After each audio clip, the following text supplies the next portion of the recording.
Well, hello, ladies and gentlemen. EKN Nation, welcome to another edition of the EKN Debrief podcast. This is episode number 81, Tuesday, May the 25th. Coming home after a interesting weekend at the Superkarts USA Pro Tour Spring Nationals. It was windy, it was cool, it got a little bit warm. A little bit of everything at the Utah Motorsports campus in Grantsville, Utah, but all in all, getting rounds 3 and 4 in the book. Some pretty good racing. And a number of new winners, which we'll talk about throughout this podcast. My name's Rob Howden, joined by David Cole, as we essentially give you our podcast or race report of the event in Utah. This week's show presented by Parolin USA. It all started in 1994 when former kart driver Albino Parolin decided to move his passion for karting from the track to his small workshop. That's when Parolin was born. Parolin USA is North America's source for Parolin products, and we run a factory team at all the major Superkarts USA, USPKS, and Rock Cup USA events. The Parolin chassis lineup for 2021 includes the Invader Shifter, the Le Mans Tag single-speed chassis for junior and senior drivers, and the 28mm Opportunity model for the cadet classes. Get on the chassis that's winning. Drive a Parolin. For more information, head to ParolinUSA.com. David, let's bring you in, man. We both flew home yesterday. It was an early morning getting out of the hotel, but all in all, a pretty good weekend at the Spring Nationals. We had some challenges in terms of being outside with our broadcast booth. The tower, of course, taken up by Superkarts USA's video marshaling system and all the officials they have part of the program. You and I were on top of a container for one day with rain threatening. On Sunday, we moved into the top floor of a stacker trailer. Definitely not ideal, but we were able to get things done and essentially get through the weekend. Yeah, electronics and rain don't mix. So that was the main concern for us moving on Sunday. When you get a 47% chance of rain, and it did actual sprinkle. We wanted to make sure that we weren't going to be interrupted for our broadcast and for those listening at home, because there's a good 100 to 200 people listening at home each weekend to our EKN live broadcast. So we want to make sure we keep them updated. We did have some technical issues trackside with where we were and the PA system that's in place. So we were able to overcome that and at least provide our live coverage not interrupted throughout the 2 days. So. PA issues, as you said, the system there at the track is significantly old, probably the same system from 2006. So we really weren't able to push much volume out over the PA as well, because we weren't actually inside the tower to use the actual PA in the tower. So it was a challenge for sure. We soldiered through it, got it done. The bottom line is the racing on track went through. It got done by the end of Sunday. We were able to provide the live broadcast, as you said. But again, this event taking place this past weekend, the Pro Tour Spring Nationals, the 11th running of the Spring Nationals, the 12th season of the Pro Tour, no 12th running of the Spring Nats, even though that was the very first race back in 2010, as there was not a Spring Nats last year. The canceled Winter Nats, and then, of course, the 6th race 2-weekend Summer Nationals in August. Summer Festival. I don't really count that the Summer Nationals. You can't really call it the Summer Nationals, right? Yeah. The 2020 season really is an asterisk, at least for the SKUSA Pro Tour, when you have 6 rounds of racing in 2 weekends at the same racetrack. So Agreed. It was a unique season of its own. I mean, you can't take away the championships that all the drivers earned over the 6 rounds of racing, because they were able to do that. But you can't call it a real Summer Nationals, because it truly wasn't what the Summer Nationals was. Indeed. Yeah. So it's again, back to the real life, back to what we do right now, 6 rounds over 3 weekends. And of course the best 5 count. So we saw a number of drivers here this past weekend, David, and we'll get into this when we get into the race report. There are people that didn't want to use their drop early. Well, they've already used it. Ryan Norberg being one. We'll talk more about that. But overall, Dave, we kind of touched a bit on the weather. I like your tagline here in our script: wind, and more wind. That's pretty much what happened all weekend. That was pretty much the story in terms of weather. You go to the desert and you expect warm and dry conditions. Dry, yes, maybe, aside from that little sprinkle we got, but it was mostly about the wind. And the strange thing about being in that area, you're essentially in the valley between 2 mountain ranges. the wind tends to shift direction. So it would come at us from the south during the morning, and especially Saturday. I think that's when we had that dust devil come roaring through the track and then Right the in the paddock middle. as well. Yeah. Right in the middle, right. It followed the start finish line. To be honest, Yeah. knocked over the flag stand there and sent some people running for cover. But that was when the wind shifted and it started coming in from like the northeast. So it's a strange area in terms of weather, and that even talking to the locals, they're like, yeah, we can't predict the weather. I mean, we just kind of go with what's provided to us at the moment and go with it. You could have 80-degree one day and again turn around the next day be 50 degrees and really windy like it was all weekend long in Grantsville. Yeah, just a very short and light sprinkle on Sunday morning. We saw the drivers and the teams for the X30 junior class coming up with the wet tires on the kart stands, wondering whether or not they would need to make the move.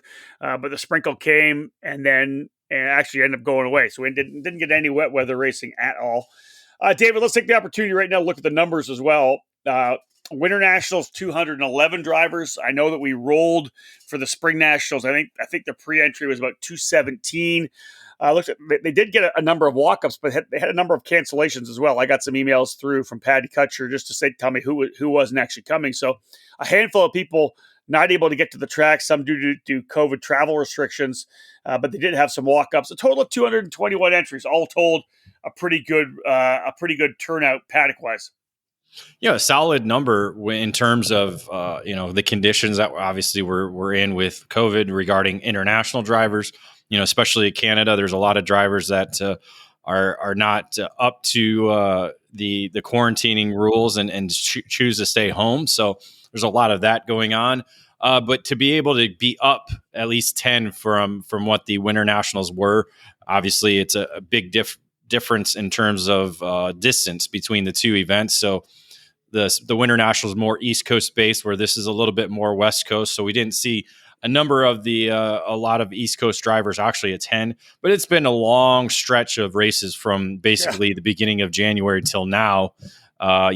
Essentially 5 full months of racing from coast to coast, be it Florida and California, and now all the regional stuff and USPKS and other programs that are starting up. Just a lot of racing going on.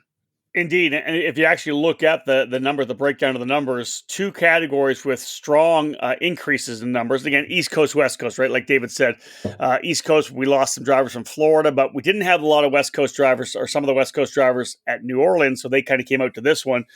We went from 24 to 25 in micro, adding one. 23 drivers in Mini Swift at the Winter Nats, up to 34 in Mini Swift, 11 improvement. 3 categories with more drivers: micro mini with 11 up, and the big improvement, as we said, in KA100 senior. Talked about this in the outlap.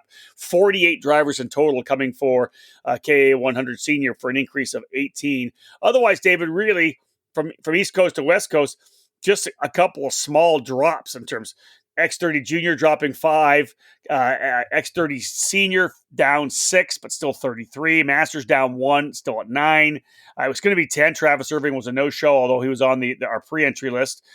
Pro shifter going from 16 down to 13. Master shifter from 12 down to 8. So kind of, and even KA100 junior, David, down just 1 to 29. So some minor drops kind of across the board, single digit, but those two big increases, Mini Swift and KA100 senior, making up the difference. Yeah, minor. So there was a lot of the drivers that were at the Winter Nationals that were at Spring Nat. So that's a good continuation.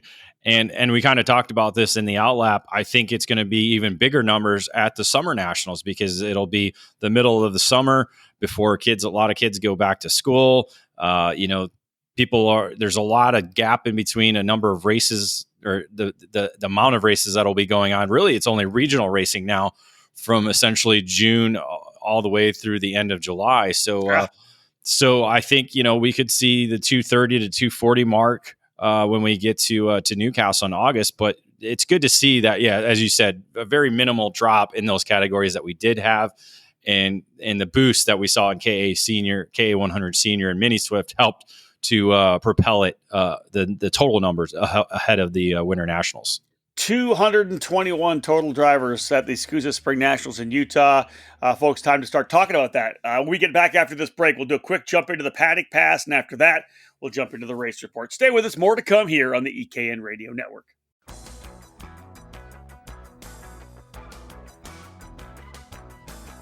In racing, experience is priceless.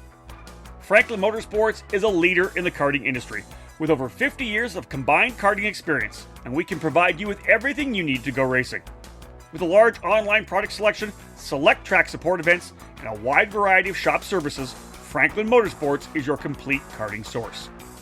Check out our online store at www.franklinkart.com, where all our products are just a mouse click away. We're constantly adding to the growing product selection on the online store, and we ship daily to ensure products get to you quickly. We specialize in IAME engines, tilt seats, ceramic products, driveline branded products, Briggs & Stratton engines, OTK products, and of course, the championship-winning Merlin chassis. In our online store, you'll find a variety of items to fill your karting needs. Franklin Motorsports is also known for our wide variety of services and is home to Innovative Engine Works by FMS, our in-house engine service department. Frame straightening, kart prep, and dyno testing are all services offered regularly at Franklin Motorsports. For all things karting, visit franklinkart.com.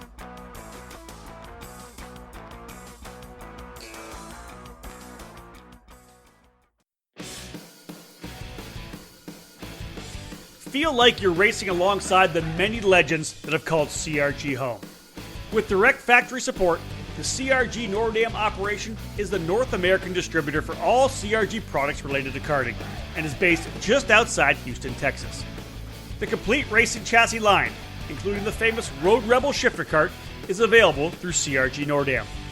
The growing FS4 Briggs & Stratton focused chassis is expanding worldwide, including right here in North America. Many tracks, indoor and outdoor, have made the switch to the Centurion rental kart line through CRG. New for the 2020 season is the Mini Hero for cadet racing, homologated for FIA competitions around the world. Head over to kartcrg.com or find them on all social media networks.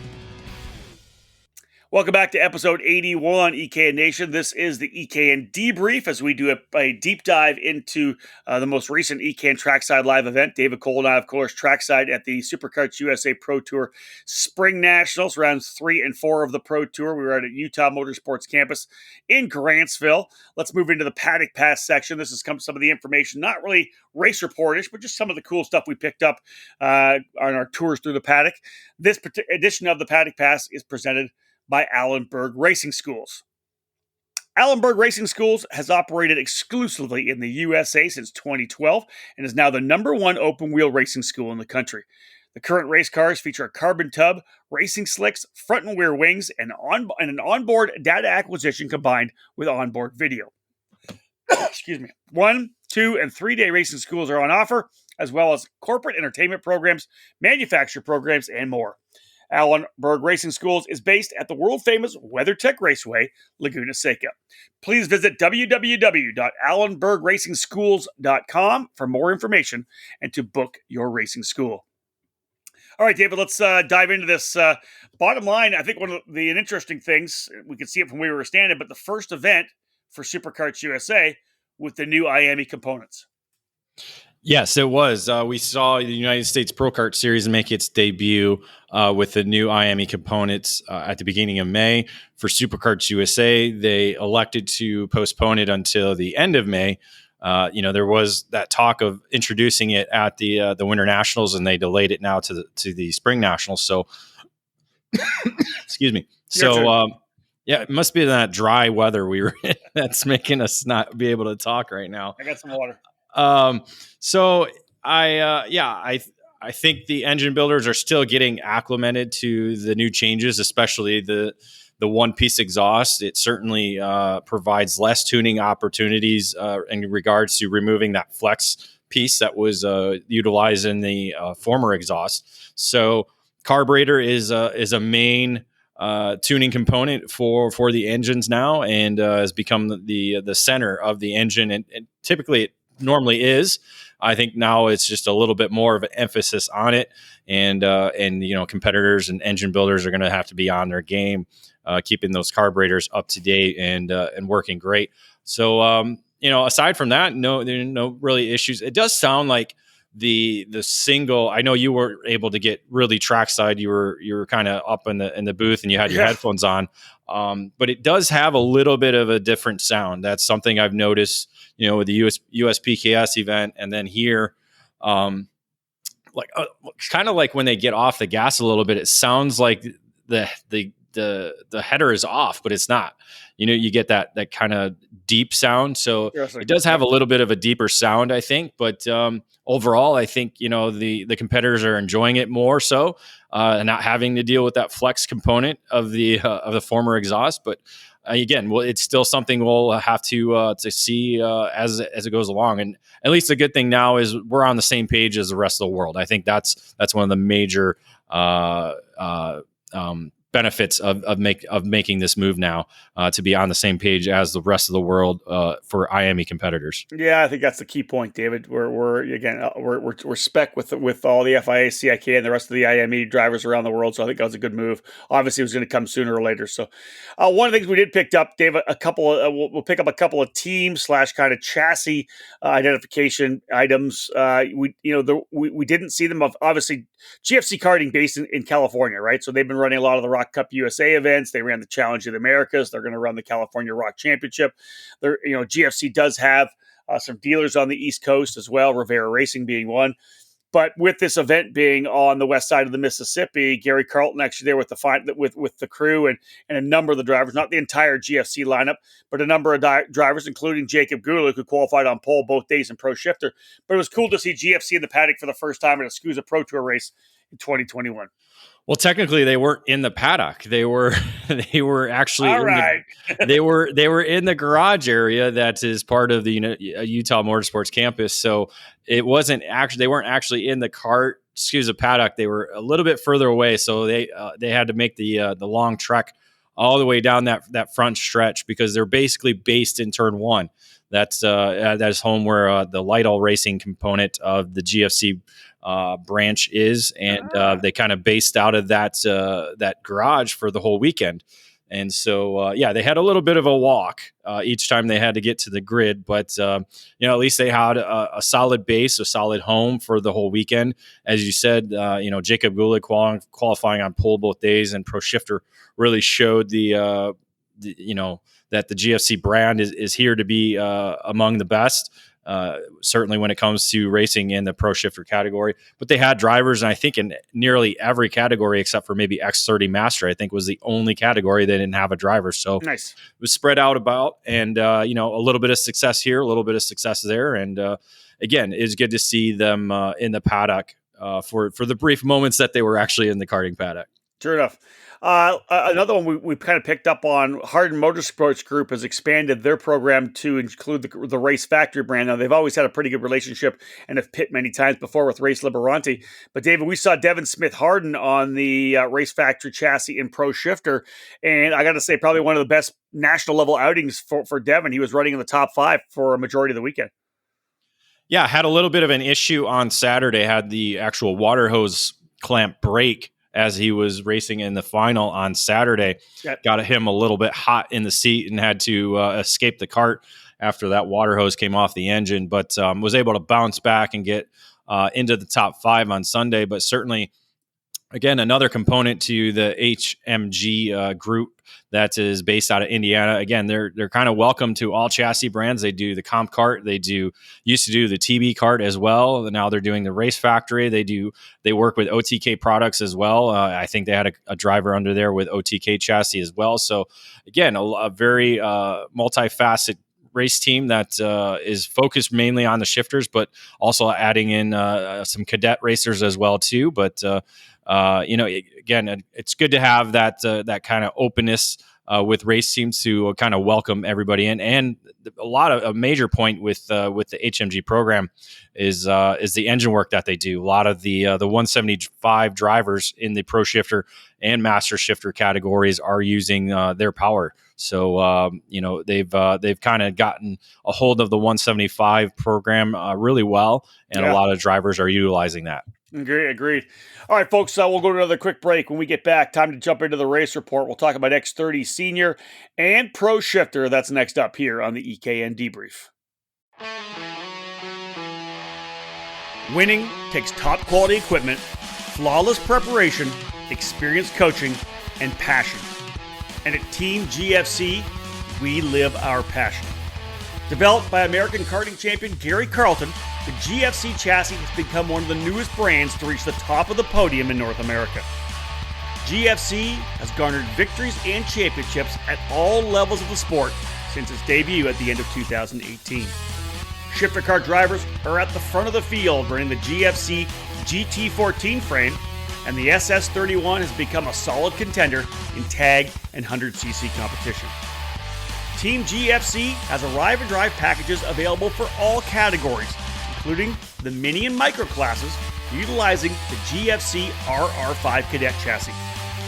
These young pilots have the opportunity to be part of the Team GFC Young Driver Development Program. Learn from one of the best American karters with over 25 years of racing at the highest levels of the sport, offering personalized training on and off the track. Follow GFC Karting on Facebook and Instagram, or click over to gfckarting.com to learn more about joining Team GFC in 2021. GFC, live your passion.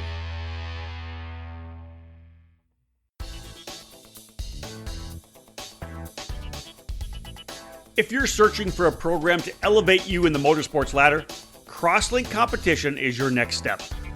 Crosslink Competition provides arrive and drive programs that include driver coaching, data analysis, and an engine rental program for all major events in the 2021 season.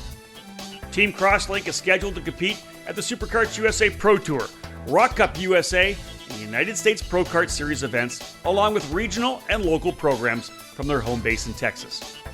Crosslink Competition is a full retail shop for the Xpree chassis and OTK kart parts. Many new and used packages are available right now through their Dallas headquarters. For drivers interested in making the jump from karting to cars, Crosslink provides a streamlined opportunity for you. Team Crosslink and Kiwi Motorsports is a championship-winning operation in the F4 United States Championship program, providing the perfect transition within the same. Drivers looking to compete with the elite level karting program or pick up gently used team equipment are asked to call 214-432-4413. Be sure to follow them on all social media platforms at Team Crosslink.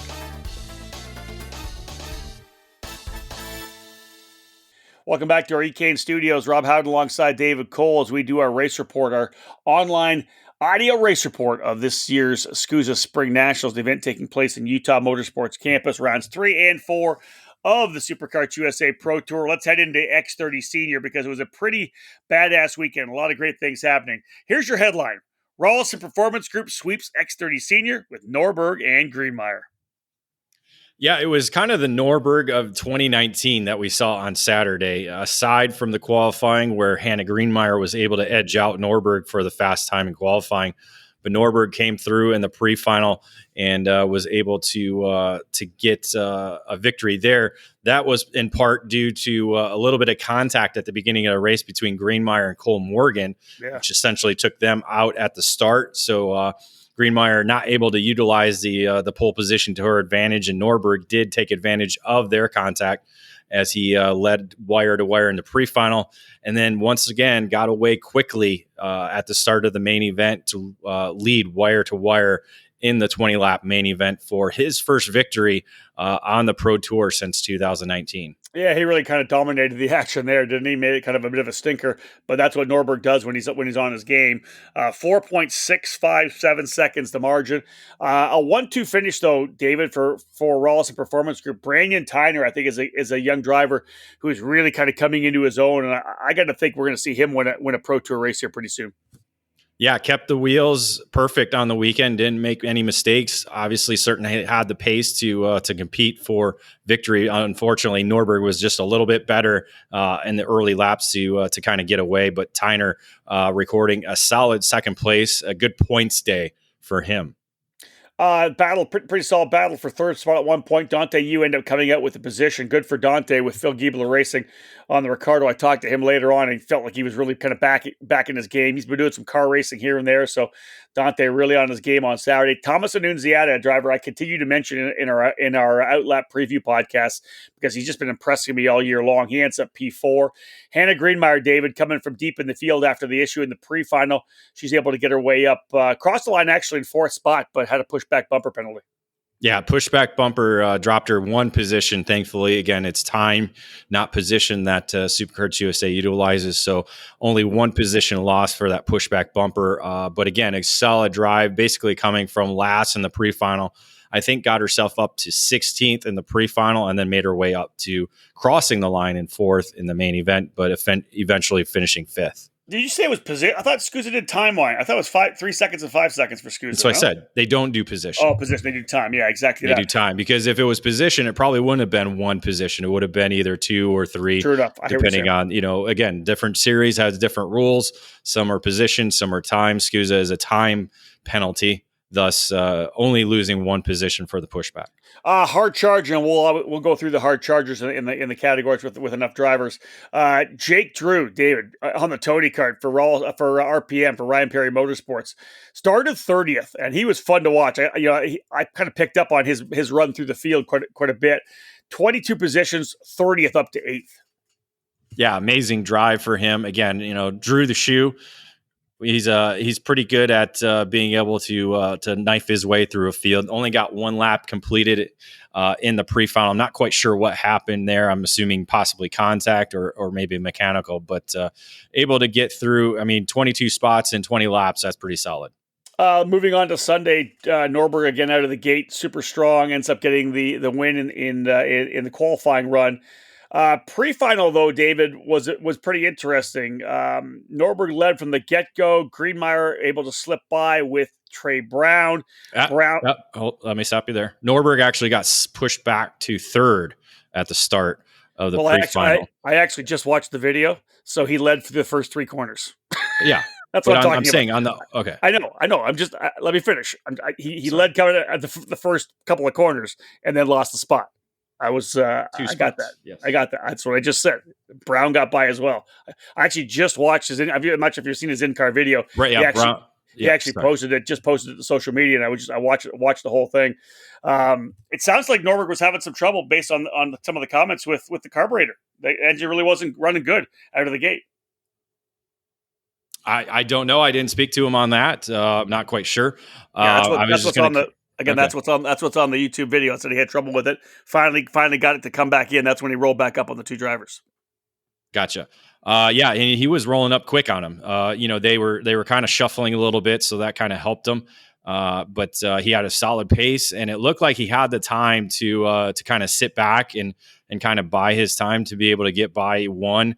And maybe eventually 2, but Greenmeyer went for a move into turn 1 to get around Brown, and Norberg went to follow through with a late braking move, and just didn't quite measure up the space between Brown and the apex, and made contact with Trey, essentially sending both of them off into the dirt and out of the race. So that was not the best calculated move by Norberg. Again, in looking at the notes that Ryan put up on his video, he essentially shows those first laps right up to the contact. He actually went back to 4th at one point as Oliver Calvo slipped by. He was able to get back by Calvo, but David just said he got into the corner, misjudged it a bit, locked the rear brakes up, and when he did that, the kart rotated a bit and got into Trey. And I guess he went over and apologized to him. Tough to see. And listen, the bottom line is this. That wasn't something you'd normally see out of a Norberg, especially coming off a big victory on Saturday. Had he even finished on the podium on Sunday, he would have put himself in such a good spot to challenge for the championship. Well, again, nothing's over. We'll see what happens, how things unfold, because we didn't talk about it on Saturday, but Connor Zillage, who actually came into the championship leading, with Diego Ramos not able to attend, had a DNF in that main event with a right front tire coming off on the cart within the first couple of laps. So yeah, again, a very uncharacteristic move by Norberg. Again, just sized it up a little bit incorrectly, and as you said, kind of locked it up a little bit too hard, and the cart got away from him. So that changed everything. Obviously, Brown at the back, Norberg at the back to start to start the final. David, in the final, it was a pretty good battle up front. I think I enjoyed watching this kind of the way it all kind of dialed in because Hannah Greenmeyer's up there scrapping. Brandon Tyner was in there as well. I believe Tyner took the lead at one point. But in the end, it was cool to see Greenmeyer really start to step things up late in the race. Yeah, she seemed like she had the want and the need to be out front. She's had those pushback bumper issues before, and it looked like every time she got shuffled back to either second or third, she looked for a way to attack right away, and that was one of the key components, I think, for her race. Tyner certainly had the pace to be up front and lead the way along with Cole Morgan. So it was, and then you had 4 other drivers sitting right there, kind of waiting and buying their time, trying to figure out, okay, when am I going to get to the front?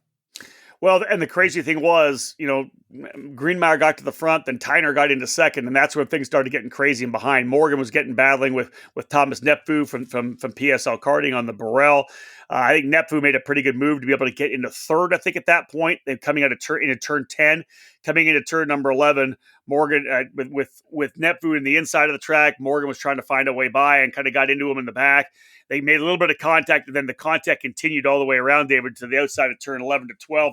And they both ended up off the racetrack to the right side, and that really allowed both Tyner and Greenmeyer to get away. So the last couple laps were going to be unchallenged. Yeah, essentially Morgan kind of drove over the left rear of Nevu, and as you said, continued on and went off of the racetrack, and a little bit of extracurricular activities occurred following that contact on the track. A little bit more contact occurred after. Yeah. You were there. I didn't get a chance to see it. I think you said there was some flipping of carts over, that kind of a thing. Essentially, they had some words with the helmets on. Yeah. And then Nepfu went over to Cole Morgan's cart and decided it didn't need to be on its wheels, and picked it up from the nose and kind of flipped it right over onto its seat and steering wheel. So that kind of pissed Morgan off a little bit as Thomas tried to get his cart refired. He ran over and ripped the coil right off the engine. And from there, a little more shouting. And it looked to me like Cole Morgan actually pushed the head of Thomas Nepfu. And then once the officials got there, they kind of were separated after that. So all right, then. A little bit of argy-bargy, a little bit of fisticuffs, a little bit of kind of things you would see old school days, pulling the spark plug wire off. That's old school. I believe it was a dirt oval race where we saw a guy pick a cart up and flip it over, but that time there was an actual driver in the cart. That's true. So this time there was no driver in the cart when it was flipped over. Here's the thing. In the end, folks, Brandon Tyner took the lead. Greenmeyer able to take it right back from her teammate. Then she's able to hold on the last couple laps, ends up winning by 0.2 of a second. So we'll start with that. Obviously a huge victory for Hannah Greenmeyer. She's been trying so hard to get that first big SKUSA Pro Tour win. Got the on-track victory at the Winter Nationals, but the pushback bumper moved her backwards. No pushback this time. She becomes the first ever female driver to win on the Superkarts USA Pro Tour. And I can go back as well to the SKUSA Pro Moto Tour. I don't think we've ever had a female winner at the Supernats or any of a Superkarts USA national event. And we're talking 25 plus years. Hannah's the first to get the job done. So I think, I know that she'll fluff off the fact that it's a female victory. She just wants to win herself. But that's still a historic moment for Superkarts USA. Yeah, and that's fine. It's she just wants to be a driver. She wants to be one of the drivers that are out there, which is good. But when you look in terms of history, and again, we're trying to make karting the most inclusive sport out there. We have females all over the country racing from the club to regional and national level. And you think about some of the female names that have been in the sport. I find it hard to believe that Giuliana Chioviti didn't win a Pro Moto Tour race. She's won a number of victories. Well, she didn't win a pro, she didn't win the S1 class. Okay. She had won in the S2 category. But she has a win. Okay. On the Promoto Tour, yeah. She never won an S1 race. She won an S2 race on the Promoto Tour. Yeah, because again, yes, X30 senior is a headline category, so I give you that. But we're talking no categories. But we're talking no categories. Have we seen a female driver in the Pro Tour win a race? So that's we have Ashley Rogero. She's won a number of races in WK, USPKS, and other programs. Never able to win a Pro Tour.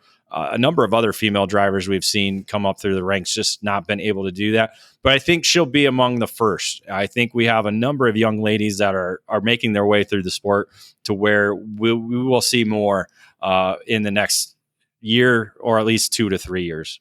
I'm glad you brought up Julianne Chioviti and Ashley Rogero, because you're obviously two of the absolute superstars in terms of female racers in karting within whatever ranks. SCUSA doesn't matter. Both those drivers impressive. And of course, Sabre Cook, she won the S2 championship on the Pro Tour, but didn't get a race win that year as well. But I think you're right, David.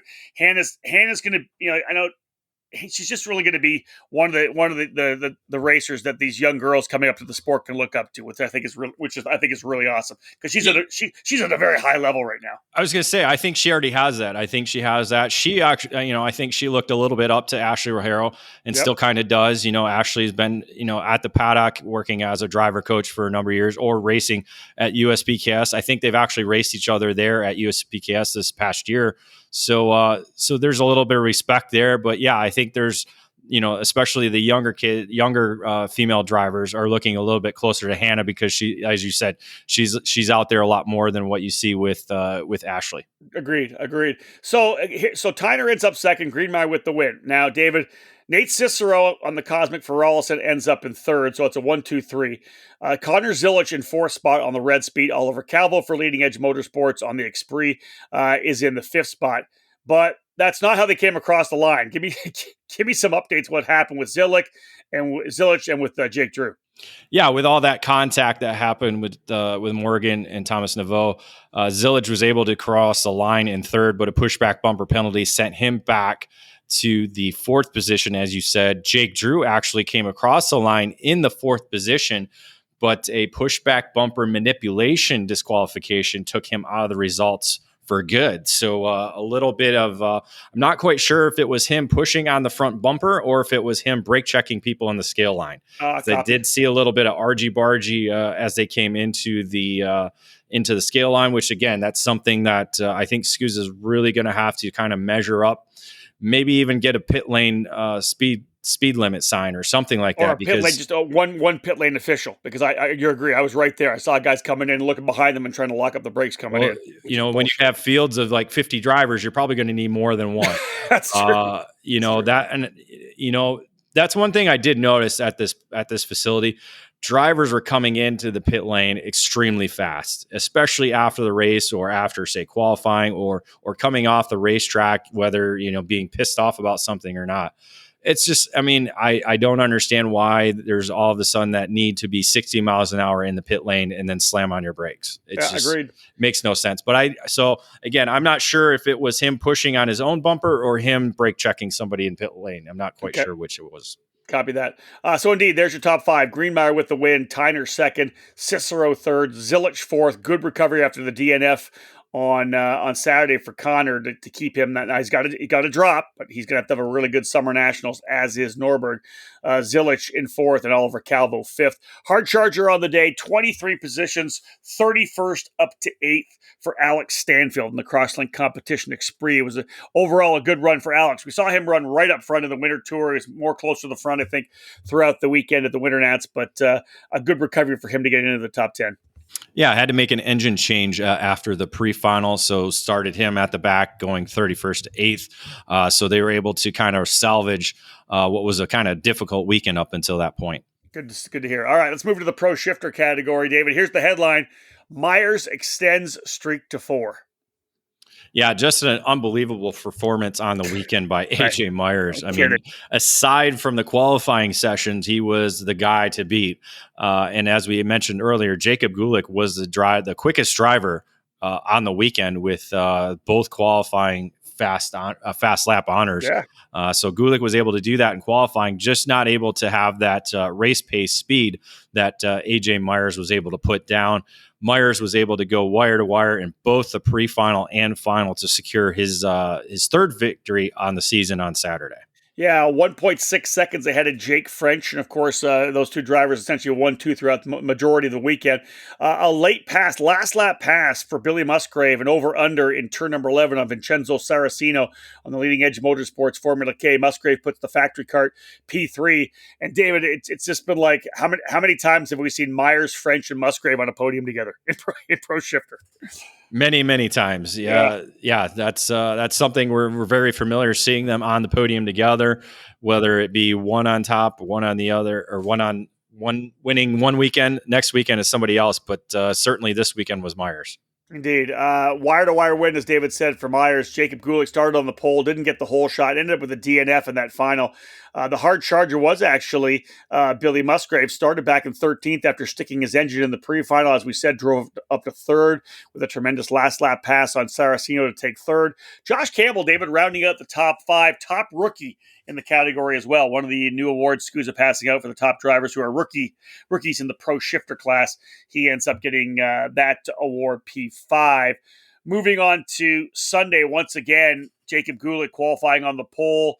And then Myers, again, taking control in the pre-final, did the same thing. Literally walked away this time in the final, David. Over 10 seconds, the advantage for A.J. Myers on the Magic Cart on Sunday.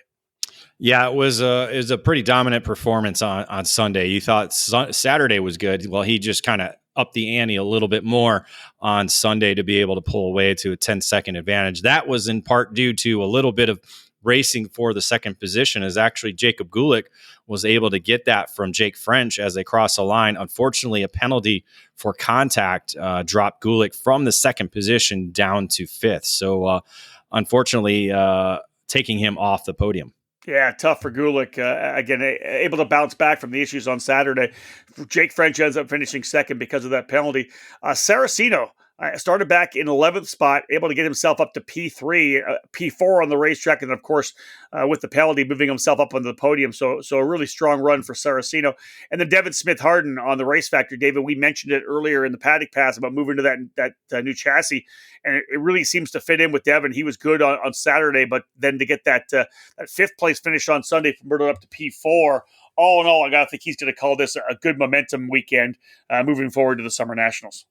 Yeah, it helped end a difficult weekend on a high note. So certainly carry the momentum moving forward for the summer months. Kind of looking at the engine side of things, because again, we have KZ and 175 on Saturday. If you look at Myers and French were on KZ engines, both on the TMs, with Billy Musgrave on the 175, Saraceno and Campbell on KZ engines as well. So KZ taking 4 of the 5 on the top 5 on Saturday. Sunday, Myers and French and Saraceno on KZ. So top 3 there for the KZs, with the 175 on Devin Smith-Harden, with a KZ on Gulick. So again, 4 out of 5 on the KZ engines. Yeah, it's interesting because obviously the top drivers in the sport, you look at a Myers, a French, and a Musgrave. They're, Myers and French rather. They're on that KZ. And of course, PSL Racing just recently announcing a more official program with TM Racing.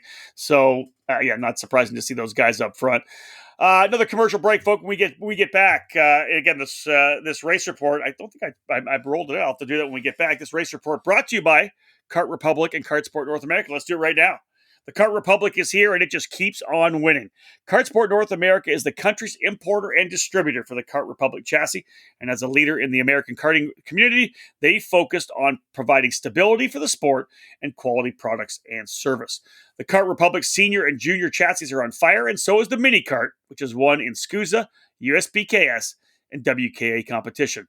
For more information, contact Kart Sport North America, where they offer top quality products, winning brands, and professional driver development services. All right, folks, stay with us. When we get back, KA100 Senior, X30 Junior, and KA100 Junior. That'll be the next classes that we will dive into here on the Race Report.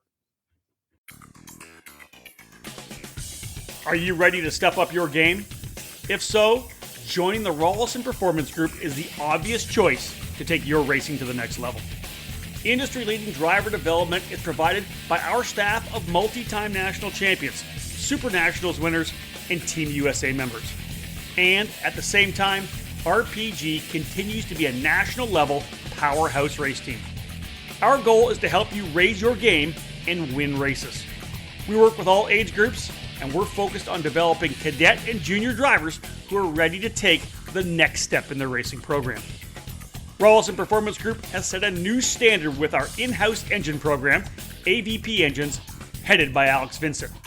AVP has become the benchmark in both IAME and ROC competition. We also have the largest OTK inventory that follows our race team, providing trackside parts at all the major events in North America. RPG also offers multilingual support with French, Spanish, and Portuguese-speaking staff.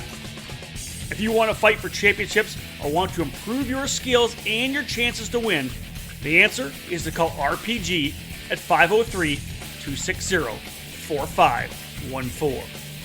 The Rawlson Performance Group. We race to win.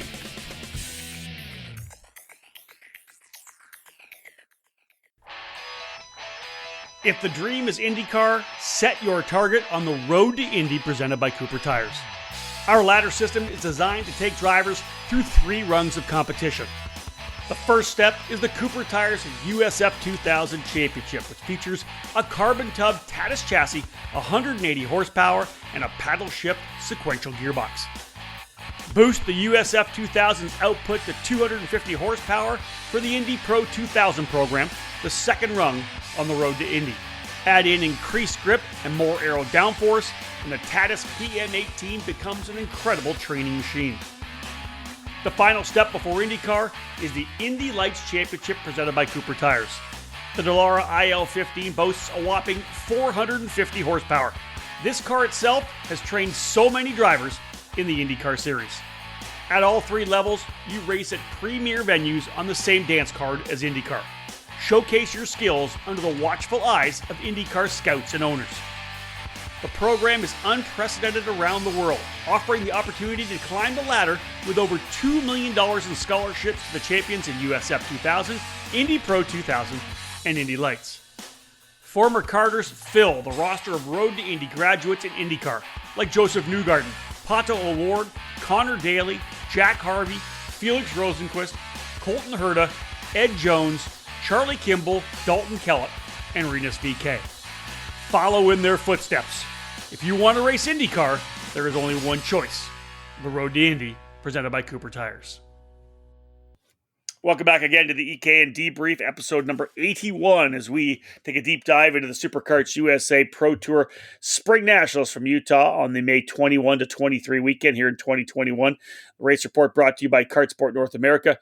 David, 48 drivers, karts. I think we ended up with 46, taking the green most of the events. In KA100 Senior, just some tremendous racing. Here's the headline, though. I love it. First time SCUSA winners with Schrader and Allison.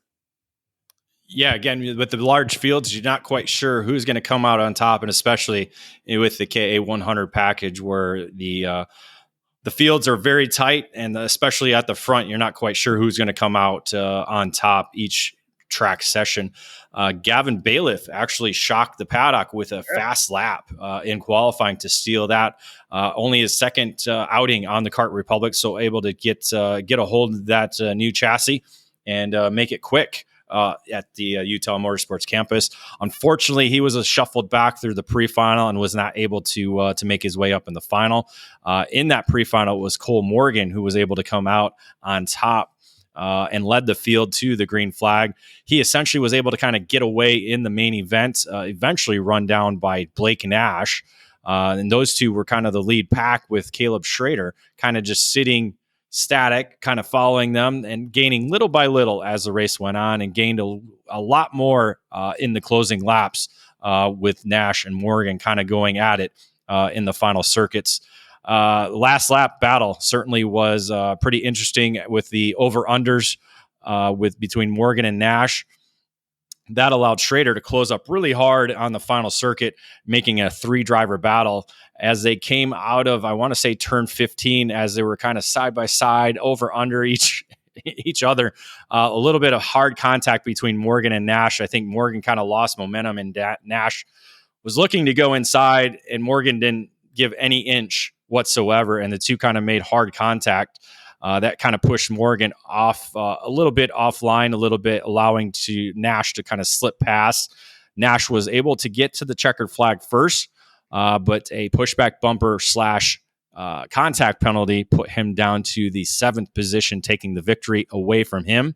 That allowed Caleb Schrader to take over the top spot of the podium as he crossed the line in the 2nd position, earning his first victory. Yeah, indeed. Schrader with the win. Morgan second. Jace Park on the Kart Republic for Trinity Karting Group was in the 3rd spot. Austin Osborne had a pretty good run going as well. He battled himself from outside the top 10, I think, at one point to get himself back up to where he needed to be. 5th on the racetrack, ends up 4th with the penalty. And Connor Ferris on the Kart Republic, David, rounding out the top 5. Yeah, certainly an interesting end to that. Either one of those drivers could have won it. Just a little bit of too hard of a contact between Morgan and Nash kind of took the victory away from Nash, because that was one thing we were noticing as they came into pit lane was, okay, is that bumper pushed in? And it looked to me like it was, and it certainly was. Hard charger in race number 1 for KA100 Senior on Saturday. Jensen Altman on the Xpree. 25 spot improvement, started 46th, able to drive his way up into 21st. So dead last, up to almost the top 20 for Jensen Altman. David, let's go to Sunday. And out of the gate, it's interesting to see the way it kind of develops for the next day. Nolan Allison for Rawson Performance Group on the Cosmic qualifies P1. Yeah, qualified on P1. Wasn't able to come through with the pre-final victory. That was actually Blake Nash able to score the win there, but Allison kept it close. And it was actually Nash, Allison, along with Macy Williams and Josiah Tracy making up the lead group, as those 4 were able to break away from the pack. Macy led, Nash led, Allison led. Right. Basically, all 3 of them led. I think Josiah Tracy was just kind of sitting there buying his time, waiting for something to happen, and was sitting there in 4th for most of the race. Eventually, Allison was able to secure the top spot by lap 15, and then from there was able to hold off all the challenges by Nash and Macy Williams to end up crossing the line first for his first SCUSA Pro Tour victory. Yeah, big run for Nolan Allison. I kind of first saw him make that big push to the forefront at the Winter Series this year. Congrats to Nolan. Nash gets 2nd, Macy Williams 3rd on the EOS chassis. Josiah Tracy, as David mentioned, was really biding his time back there. It seemed like he was just kind of waiting to see how it was all going to play out, but just wasn't close enough to capitalize on any of the incidents that happened. And then Jace Park, David, rounding out the top 5. Yeah, I think he was going to try and make a move at one point, like I want to say with 2 laps to go, and it didn't quite pay off and lost a little bit of a gap to Williams, but a solid 4th place finish for him. Yeah, it was one of the corners, turn 11, which is coming out of the hairpin, the right-hander, back to the left-hander. It's kind of 11 and 12. If you made that move to the inside, excuse me, to try to potentially get that, but you couldn't get the pass done, you just lost so much ground coming out of the corner, Dave. We saw lots of drivers do that, right? Maybe not quite decisive enough on an overtake attempt, and you end up having to have a couple more laps to kind of get back up into the fight. Yeah, it's a very rhythm racetrack. You have to keep that momentum building, especially in the KA100 engine. Yeah, very, very true. Hard charger on Sunday for KA100 Senior. Austin Osborne talked about his run into the 4th spot on Saturday. He ends up starting 27th and powers his way all the way forward to 6th. A really good run for Austin, David. Yeah, it was a large pack that he was able to kind of get out in front of. He got away for a little bit, and it looked like they were going to close in on the last lap, but he was able to hold them off and cross the line in the 6th spot. Let's move to X30 Junior right now. Again, talking about the SpringNationals, the 3rd and 4th rounds of the Pro Tour for Superkarts USA at Utah Motorsports Campus. Here's your headline for X30 Junior. Garcia and Morgan grab first wins of 2021.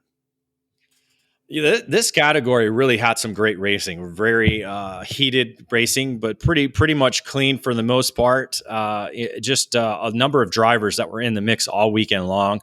Carson Morgan, the defending series champion, ended up coming out with fast time in qualifying, but it was Max Garcia who was able to win a pretty heated pre-final victory or pre-final race.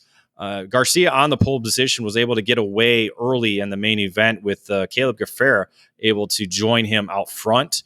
They were able to kind of break away a little bit. Unfortunately, Caleb's kart kind of faded a little bit and wasn't able to keep pace with Garcia.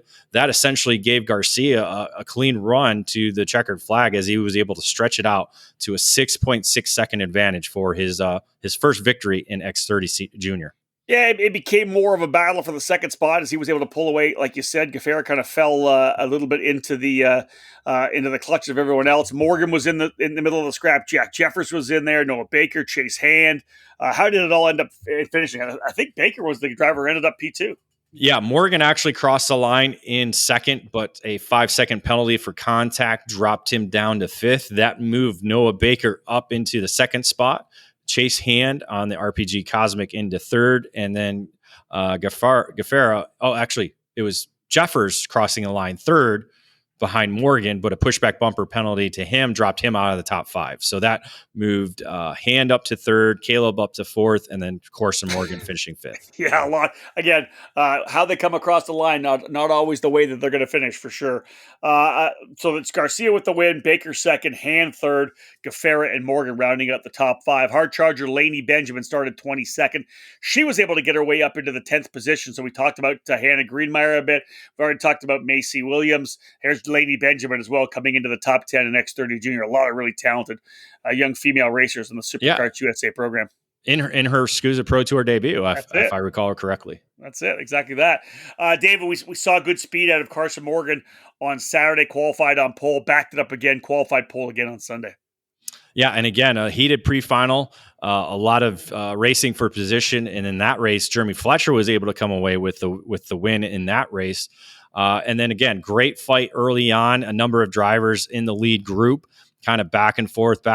Eventually, and you called it on the mic, Morgan was able to get out front, and then when they started fighting behind him for second, that essentially gave him the victory within, I want to say it was about 4 or 5 laps to go. Yeah. When they started really fighting heavy for that second position, essentially allowing Morgan to just kind of slip away from their grasp and drive away to a 3.7 second margin of victory at the checkered flag. If people were listening to me on the broadcast, they're probably like, what's going on with Rob? Because I literally was just floored by the fact that with 5 laps to go, they honestly all just said, yeah, you know what? We'll just give this to Morgan. We're going to fight ourselves, because the amount of the moves that they were making, dive bomb moves into the hairpin, into turn number 11. There's no way they were going to have momentum coming out of those corners to be able to try to get back to him. So he was able to stretch away, like we said, 3.765 seconds ends up being, David, the margin. And then it all just came down to Fletcher and Garcia and all the guys just battling it out. You know, Jack Jeffers just fighting it out for the final spots in the top 5. Yeah, it was. Again, if you're not there on the last lap, what's the point, right? Yeah. So everything kind of came down to the wire for the second position. Jeremy Fletcher was able to edge out Jack Jeffers for the position, but Jeffers was given a pushback bumper penalty that dropped him all the way down to the 9th position, because all their fighting kind of bunched the rest of the field up together. That allowed Garcia to move up to the 3rd spot on the podium, moving Paul Bocuse to the 4th position, with Chase Hand ending up in 5th. He was actually dropped back down to the 15th position on the opening lap due to contact, driving himself back up into P5. Yeah, gets a little help from the penalty for Jeffers, but otherwise a good run for Chase Hand.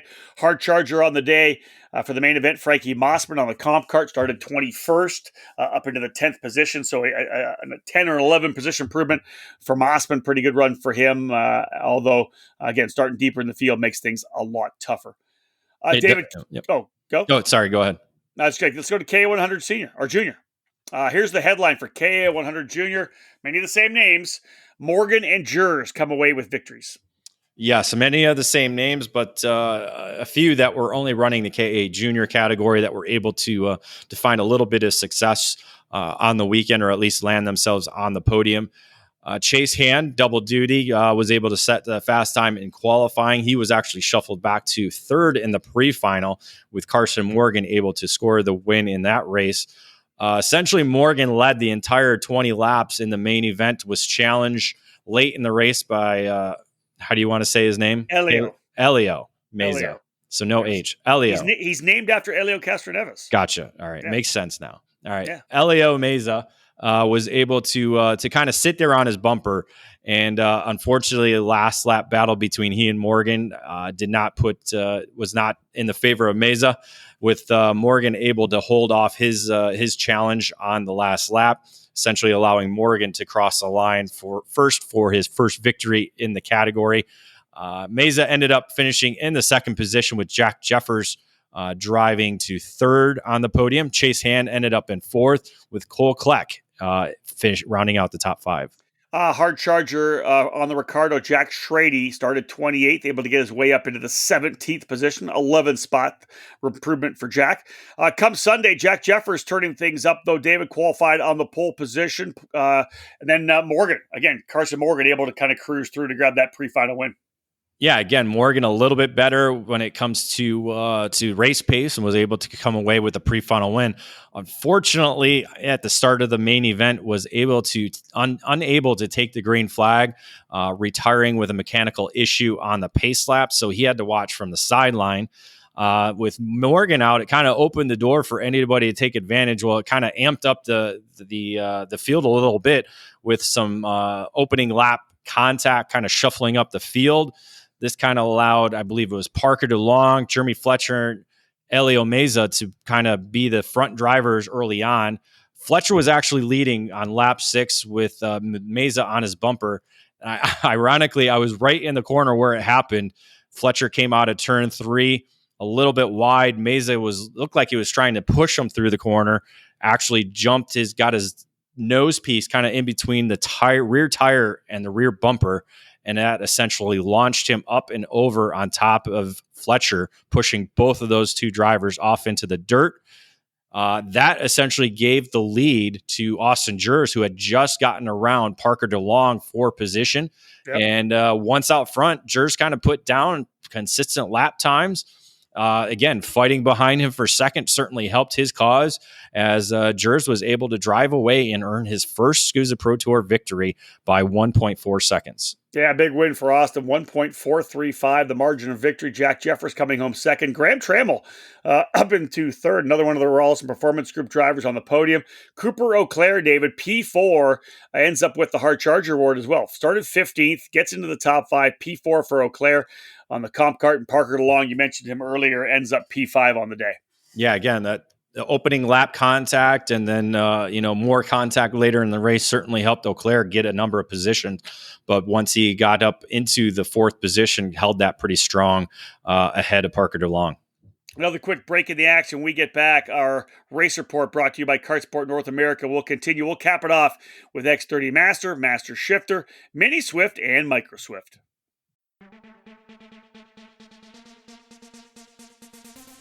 Everyone knows that Texas develops winning racers, and the Texas Sprint Racing Series is excited to start the 2021 season to get back to cultivating this talent. The first combined SCUSA and IKF series has been running since 2015 and was started as a grassroots effort to bring family racing back to Texas, has exploded into the largest regional series in the southern region. With 13 classes, including kid karts, and over $50,000 in prizes featuring Supernats and IKF Grand Nationals tickets, there is no better place to come race than the Texas Sprint Racing Series. This year's lineup starts with the winter warm-up at NOLA Motorsports on March 19th to the 21st. The second round, the Spring Roundup at NTK, will take place on April 16th, 17th, and 18th. Next up will be the Summer Shootout at Speed Sports on June 11th, 12th, and 13th. And the fourth event is our Midsummer Mashup at the brand new Kart Moto facility in Crescent on July 23rd to 25th.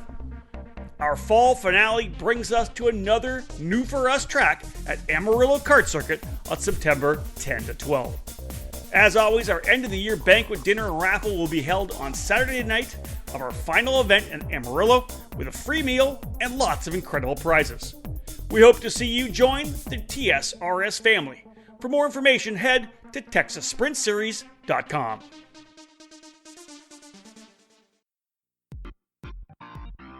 At Solo Kart USA, designing and manufacturing the most driver-friendly karts has been our goal from the very beginning. Design, build, test, and then race. Over and over and over until it's perfect. The result is a kart that gives you complete confidence, knowing that the equipment can get the job done and you can focus on what separates every field in karting: driver talent. How do you know how to tune your team's chassis if you're not driving it yourself? At Solo Kart USA, we drive our own karts and we race regularly. Solo Kart is our program, and we race what we sell. Every lap we turn, at tracks all over the country, provides information and feedback that we use in further developing our chassis. After 4 years of dedicated testing and competition, our Solo Kart USA program is exactly where we want it. It's ready for you. Louis Westover put our Solo Kart SK2 on the X30 Senior Podium at the opening round of the Superkarts USA Winter Series in January, topping 50 other drivers. And our own Adam Pettit followed suit with a second place finish in X30 Master. Check out www.solokartusa.com to learn more and break away from the pack. Welcome back to the EKN Radio Network, our Debrief podcast, our race report of the 2021 Superkarts USA Pro Tour Spring Nationals from Utah Motorsports Campus in Grantsville, Utah. My name's Rob Howden, joined by David Cole. We were trackside all weekend long, and our trackside coverage, of course, brought to you by Cooper Tires. Kart Sport North America, David, presenting our race report today. Let's go to X30 Masters, 9 drivers in total. But the great thing is a really kind of focused group of 4 uber-talented veteran drivers who battle it out all weekend long. Here's your headline: Peterson helps title chase as defending champ Johnson returns with win. Yeah, as you said it, basically a 4-driver fight all weekend long. Saturday looked to be the elder of the drivers to be the driver to beat, with Billy Cleveland, the 63, you said? 63 years old. Leading the way in qualifying and the pre-final. Main event time, though, Cleveland led early until Peterson was able to charge forward from the 3rd position, getting by both Matt Johnson and Cleveland to essentially take the lead and drive away to a 1.5 second advantage. Johnson ended up finishing 2nd ahead of Cleveland to round out the podium. Mario Barrios, who finished 4th, he was the 4th contender in that lead pack, ended up unable to get by either Johnson or Cleveland at the end there. Ian Kudenchez finishing 5th on the FDM Comp Cart. Well, yeah, let me just update you on that battle for 3rd, because I remember keying on it. I'm getting old. I don't remember everything, but I remember this one. Obviously, Barrios was running 3rd till the very final lap, and Cleveland was able to do an over-under. Mario kind of did the little block move to the bottom of turn 11, and it was really just a perfect over-under for Billy Cleveland on the final circuit, able to slip through. He goes to P3, Barrios in 4th, and Kuntis, as you said, rounding out the top 5. Not a lot of drivers in the field. Matt Johnson ends up being the hard charger. He had a bit, I can't remember, David, do you remember what happened to him in the pre-final to go back to 6th? Yeah, it was a penalty. I'm not sure if it was a bumper-related penalty or if it was a contact penalty, because the pre-final was a little bit heated. All 4 of those drivers, because I know that Jess Peterson in the pre-final was trying to get by Mario Barrios and never was close enough to quite get by. Mario was coming across on him, and a little bit of contact here and there, like you said, David. Pre-final was a little more heated than usual. Rolling into Sunday, though, all Matt Johnson, top all 3 sessions, qualified on pole, won the pre-final, won the main event. Yeah, that's essentially the story. Good to see the defending champion back, and was back to his normal self, back out front on Sunday after that Saturday warm-up, I guess, race, because he hadn't been in the kart in a few months. So, great battle between Barrios, and Peterson, as Cleveland was a little shuffled back a little bit early on in the main event, so wasn't able to be part of the lead group in the main event. But a great 3-driver battle. Barrios led at one point. I want to say Peterson was right there, but I don't think he led, because Johnson kept taking it back away from Barrios anytime Mario went up to the lead. So a good battle for them. Peterson, I think, tried to get that 2nd position, but just couldn't quite get around Barrios. So the 2 championship contenders there finishing 2nd and 3rd. Yeah, this is going to come down to Jess Peterson and Mario Barrios. Obviously, Matt Johnson not at NOLA Motorsports Park. Neither was Cleveland. And the drivers that actually battled him, Danilo Ramalho, who was one of the quick drivers at NOLA, didn't come this way. So really, it's going to come down to these 2 drivers scrapping it out for the championship at the Summer Nationals. Moving into Master Shifter now. Here's your headline: double up for Musser in Utah. Yeah, Musser likes to gamble, at least play cards. And I think he needs to work on his starts a little bit more than the gambling. So he was shaking his head. He was shaking his head a couple times, yeah, wasn't he? he was not great off the line, and he was not great in qualifying as we all expected. Vincent Cassart was able to set fast time on Saturday's qualifying session, running quicker than Musser. He led a couple of laps till Musser took over and won the pre-final. But was pretty good in the Saturday main event launch as he was able to go wire to wire for a 3.8 second advantage over Cassard. Really, the battle was for third with Skitchy Barnes sitting there in third at the start, but eventually was run down by Ben Schermerhorn, who ended up taking the third position. Anthony Stifler rounded out the top five. On Sunday, Musser qualifies on pole, wins the pre-final, but again, doesn't get off the line well. Was super slow getting off. And again, watching him shake his head a little bit, David, we can talk about how this thing shook down. Cassard was leading in the pre-final, but DNF, so he had to start at the very tail of the field. So really, the entire complexion of that race from Master on Sunday happened all on the start, essentially. It did. Again, this time Musser wasn't able to get off the line, kind of very similar to what he did on the pre-final. That allowed Barnes to kind of jump out to the lead. And the way they did the Pro Shifter and Master Shifter at the same time was the same green flag, but a little bit of a gap on the front straightaway between the two classes for the start. Unfortunately, the Master class was able to run down the back markers in the Pro division right away within the first couple of corners. So that essentially gave a little bit of bumper to bumper effect for those up front in the Master class. And unfortunately, Skitchy Barnes was a victim of that as he was kind of held up by the Pro Shifter back marker. A little bit of contact from Cassard as they were in turn 15. That looped Barnes around and essentially took him out of the race. A little bit of contact pushed the side pod up into the engine, and Superkarts USA eventually pulled him off with a meatball flag after he got going. So that gave him a DNF, not a good way to keep himself in the title chase. All that contact, however, allowed Musser, I think, who was third at the time, able to get by both of them and escape with no injuries or no harm, and was able to lead the way to a wire-to-wire finish, winning by 11 seconds. Cassard was actually the second driver to the line. He was able to continue after the contact with Barnes. He did finish second, but got a penalty for contact. That dropped him to third, moved Ben Schermerhorn up into second position.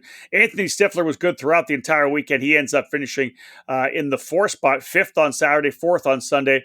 And Robert Fuge on the Esprit, capping up the top five. Cassard did get the hard charger, started eighth, like I said. An amazing start for Cassard as he was able to get by Musser. That's why he was the one that was battling with Barnes on that opening lap when they had the contact. He started eighth, ends up in third after a DNF in the pre-final. So even with the penalty, still the hard charger. Yeah, great start. He was great off the line, I think, every race and put him in position to at least challenge early on. And as we saw in the pre-final, lead for at least the first half of the race until I want to say it was an engine-related issue at the end of the straightaway. Here is the Mini Swift headline for this category. Iliff grabs career first as Vid Montien puts early stamp on title chase. Yeah, Saturday, able to see a driver earn his first victory in the Mini Swift category. It looked like it was going to be Jensen Burnett on the Parolin USA machine. Jensen was able to set fast time in qualifying and come away with a pre-final win. He led early on, but it was Iliff and Vid Montien who were able to kind of draft past Burnett, and eventually Burnett lost the draft from the top two. So it was just a two-driver battle on the last lap. Essentially went down to the wire, a little bit of this, a little bit of that between the last couple of corners, but it came down to a drag race to the line with only 9 thousandths of a second separating the top two, with Jack Iliff scoring his first victory in the Mini Swift category, edging out Enzo Vid Montien. Yeah, overall, it was a great race. Vid Montien got a good run out of the final corner, pulled alongside, and just came up short of the line. Good for Jack to get that victory. Diego Ardide has kept himself in the championship fight as well. A podium finish for Diego. Jack's brother Oscar finishing in the fourth spot, and Burnett, who was good all day, qualified on pole, won the pre-final. He ends up in the fifth position. Hard charger from 32nd all the way up into 15th. Ryan Gianetta on the Burrell Arc. David, 17 spot improvement. Yeah, nearly won a lap as the mini Swift category went 18 laps Indeed. for their main event. So nearly one position each lap. On Sunday, all Enzo Vidmontien in terms of the final positions each session qualified on pole, won the pre-final, and actually was able to pull away to a 3.7-second win. Vidmontien wire to wire on the day, David, but really it was what he was able to do in the opening lap in the main event on Sunday. Literally just jumped out to the lead. They kind of scrapped behind him a little bit, and I want to say he had like about a 1.3-second gap 2 or 3 laps in. He already had built the gap he needed, left everybody else to battle behind him.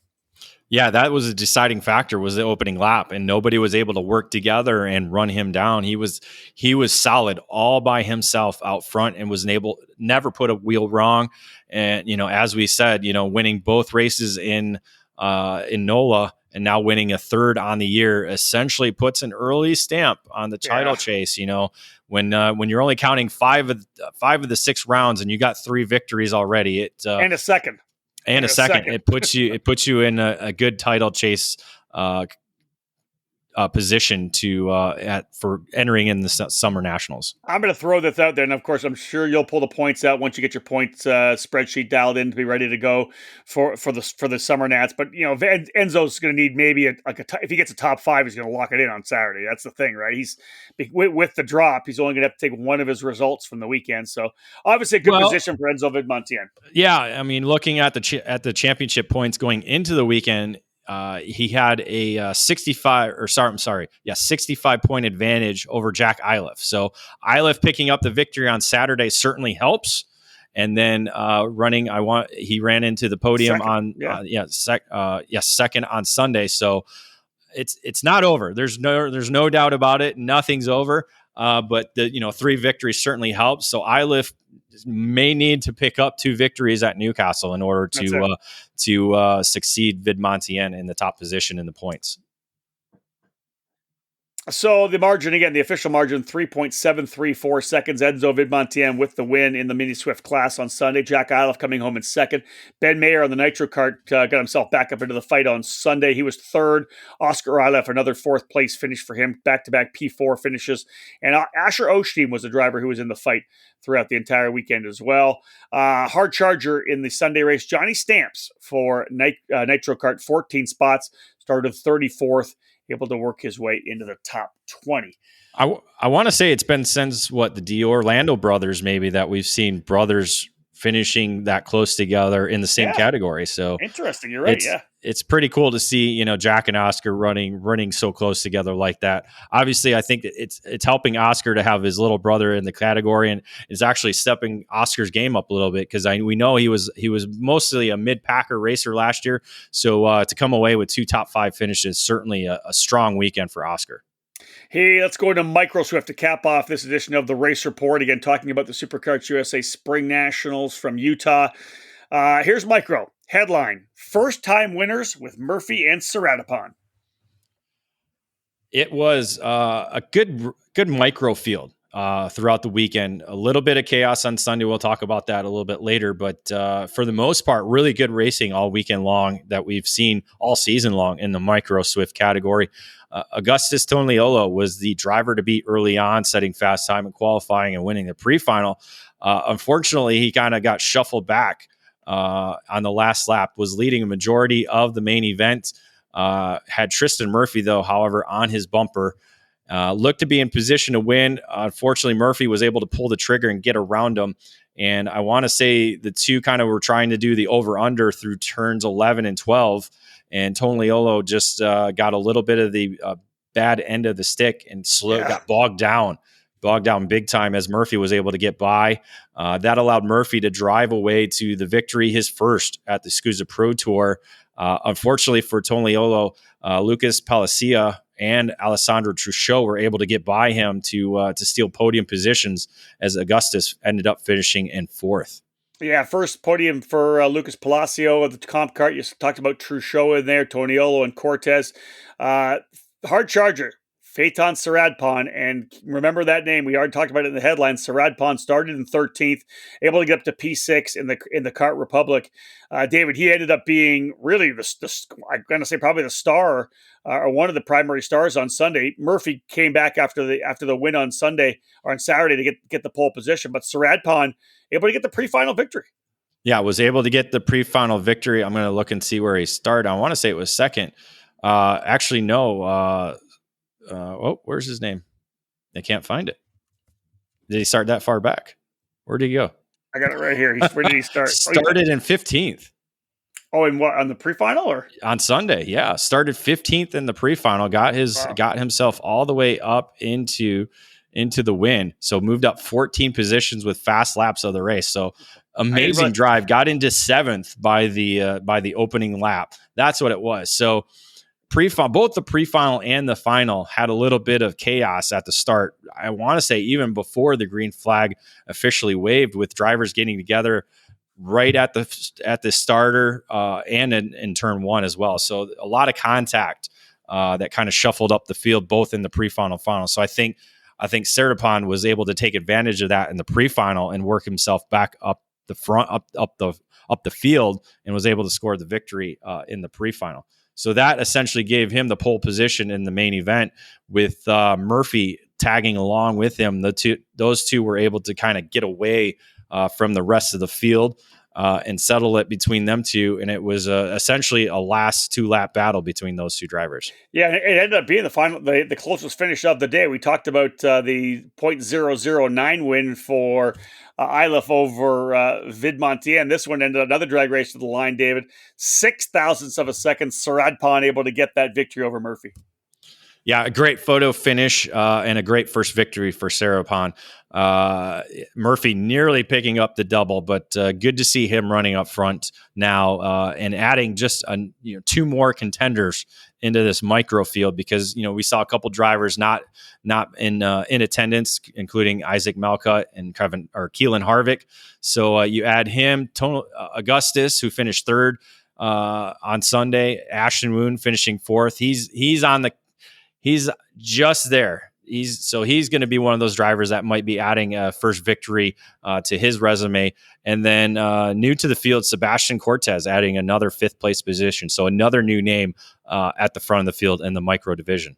Yeah, a couple of good finishes for Augustus Toniolo for sure. Obviously, finishing in on Saturday, finishing in 4th spot, 3rd on Sunday. He's definitely going to be in the championship fight before this is all said and done. Lucas Palacio, 2nd place on Saturday, had some kind of an issue in the pre-final. Started back in 22nd, but he was able to drive up to 6th spot. Not bad for 7 years of age. 16 positions on Sunday for Palacio. Yeah, one of those drivers that was in the opening lap wreck on the pre-final. Copy. There you go. All right, folks, our last break, and we'll get back. We'll wrap things up from this edition of the Superkarts USA Spring Nationals. We'll have a look at the Constructors Championship. 11 different brands scoring wins in Utah, and then we'll cap things off with the EKN Trackside Live race calendar for the next couple of months. Stay with us. We'll wrap things up after this break. Leading Edge Motorsports is the industry answer to winning in karting. At the helm is industry veteran Greg Bell, who has orchestrated the success of many drivers dating back to the mid-1990s. Based in Lodi, California, Leading Edge Motorsports is the Western importer with IP karting that includes the Praga and Formula K chassis brands. Leading Edge Motorsports provides in-depth driver development for those racers in Northern California and across the country. Arrive and Drive services, kart preparation, and driver coaching are available under the LEM tent throughout the season.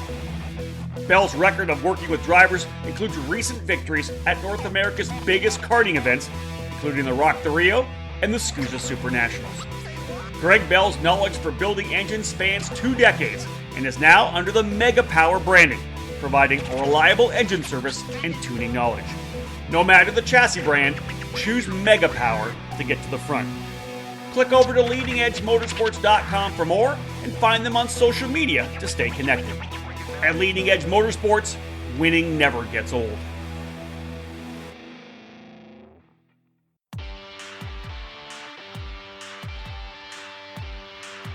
CKR is all about quality. And CKR USA is where you can get your hands on these winning chassis in the United States. It's the CKR Barracuda 32 mil shifter cart chassis, the 100cc focused Stingray. These are two popular models contributing to the success of this thriving brand. And CKR USA is where you'll find carts, parts, and everything you need to go racing. Delivering the latest innovation in kart racing technology, CKR carries its own distinctive frame design. Made from hand-selected material, CKR kart chassis combine the highest grade tubing and hardware, ensuring first-rate standards of production. CKR USA has a large footprint in the US karting market and continues to grow rapidly throughout the country. Fully homologated chassis have been proven by top-notch performances from coast to coast in North America.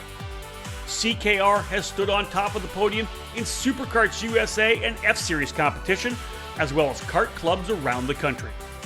The podiums and championships will continue to pile up in 2021. CKR USA is now in its 6th year of business, and we're adding new authorized dealers and support centers for the chassis line. Visit ckr-usa.com or call 208-384-KART and go CKR Blue. Welcome back to this edition, episode 81 of the EKN Debrief, our race report podcast from the Superkarts USA Pro Tour SpringNationals at Utah Motorsports Campus this past weekend, May the 21st to 23rd. David, let's wrap things up here right now. Very cool, like we said, a lot of first-time winners this particular weekend at the SpringNationals. Yeah, a lot of first-time winners, as we just mentioned, two in micro alone. We had two in the KA100 senior division, a couple others picking up victories for the first time in their respective categories. So a lot of first-time winners on the Pro Tour. Yeah, Hannah Greenmeyer, of course, being one of them, and a lot of them coming out of the Rawlson Performance Group tent with Caleb Schrader and Nolan Allison as well. One of the things you and I didn't have time to be able to stay for, but Superkarts USA did a fuel test on Monday. A couple of teams staying to test fuel and to see how the engines handle that new potential fuel. Yeah, we'll have to wait and see what Superkarts USA tells us about the test. We'll get with some of the teams. I believe Rawlson Performance Group, possibly Leading Edge Motorsports, and a few others in attendance. I believe I want to say it was all with X30 engine power plants. One thing that we'll be looking for, folks, is David, I've talked about it a little bit, David. After this third and fourth round, the championship chase, more formed, right? We kind of figure out which drivers are going to be in the fight when we go to the Summer Nats, especially if you're a driver who has not had a bad race yet. A guy like Orion Norberg and Connor Zilic, they've both had their drop, essentially. They both DNF'd one of the races this past weekend. Those without DNFs going in with a lot better positioning. But like you said, David, you never know what happens. It's so easy to get caught into a couple of incidents and do 2 DNFs at the Summer Nats and find yourself on the outside looking in. Yeah, I think the Micro Swift category is going to be fun to watch because a number of drivers up front there. But like you said, the X30 senior category, drivers with drops already. I think Brandon Tyner is going to be the driver leading the championship when we go into Newcastle. Again, we'll talk about that more in our Outlet podcast before that race weekend. But aside from pro shifter, I think a lot of the championship chases are up for grab. Yeah, agreed. Let's have a look at the Constructors' Championship. I mentioned before the break, 11 different brands scoring race wins, but a pretty solid weekend all told for the OTK brands as they end up with 9 total. Yeah, Cosmic leading the way with 4 victories, as you mentioned, X30 Senior, 2 victories there, along with the 2 victories in KA100 Senior. So they lead the brands with 4 victories. Tony Kart grabbing 3. 1 in KA100 Junior, 1 in X30 Junior, along with Mini Swift, Magic Kart, and Burrell Art with 2 victories apiece. And then Ricardo Kart, EOS, Red Speed, Kart Republic, Will Power Kart, Nitro Kart, and Bennick all earning 1 victory. All with one win. And again, 11 brands in total. All right, folks, let's have a look at the EKN Trackside Live race calendar presented today by the Alan Rudolph Racing Academy. If you want to improve your results, it's time for professional instruction and coaching at the Alan Rudolph Racing Academy. Located at the state-of-the-art Speed Sports Racing Park just north of Houston, the Alan Rudolph Racing Academy offers custom coaching programs for newcomers and experienced racers alike. Train with a champion with over 30 years of racing experience to get proven results. Get ready for the big races by training with the best. Reserve your dates now by calling 866-607-7223. Now, David, you said this at the very beginning of the podcast. So we get ready to wrap things up right now. All that national racing that happened, the Winter Series, the 3 different Winter Series, USPKS, SCUSA Winter, all that racing through the first half, for the first 5 months of the year. All of a sudden now it's club and regional time, right? Because when we look at the EKN Trackside Live calendar, of course, our Trackside Live program brought to you by Cooper Tires, we got 2 races. We got nothing in June, 1 in July, and 1 at the start of August. The middle of August right now is what we're looking forward to. We only have a couple of trackside dates over the next couple of months. Yes, it's the focus on regrouping, getting some sleep, getting the carts and all the everything ready and to go for the summer months. But yeah, majority of the racing now, a number of one-off events in the month of June and July. But really, the focus is now to kind of regroup and re-energize each other, themselves, and the race teams. Get some testing done.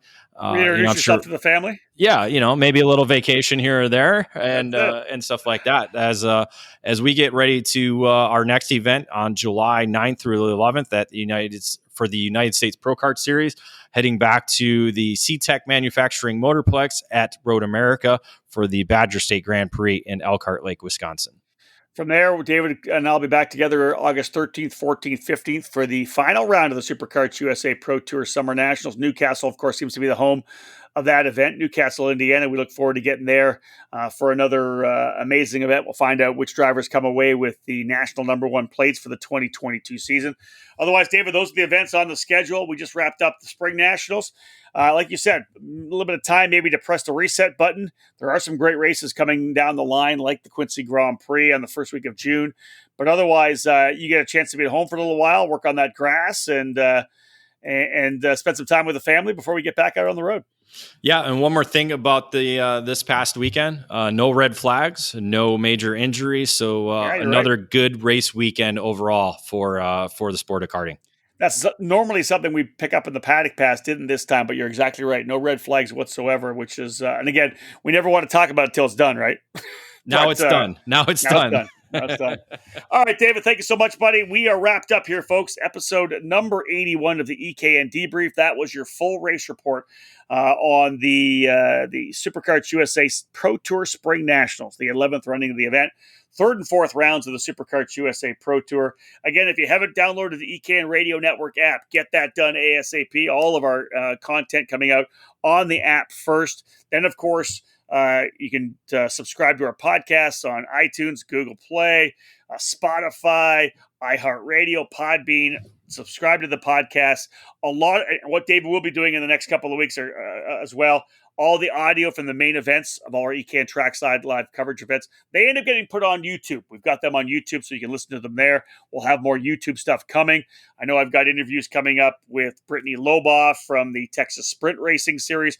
We're going to talk to Kevin Williams and a number of the players involved in the U.S. Karting Grand Prix, which will take place at the Utah Motorsport Campus in late July. A lot more content coming up. Make sure you like us on Facebook, Twitter, Instagram, and subscribe on YouTube as well. Lots of different opportunities to get content, and look for those of you listening to this broadcast as well. Look forward to some upcoming EKN News Desk newsletters on the email. And again, big thank you to all of you for being part of EKN Nation. That wraps things up here for this edition of the podcast, folks. On behalf of David Cole, my name's Rob Howden. Bye for now.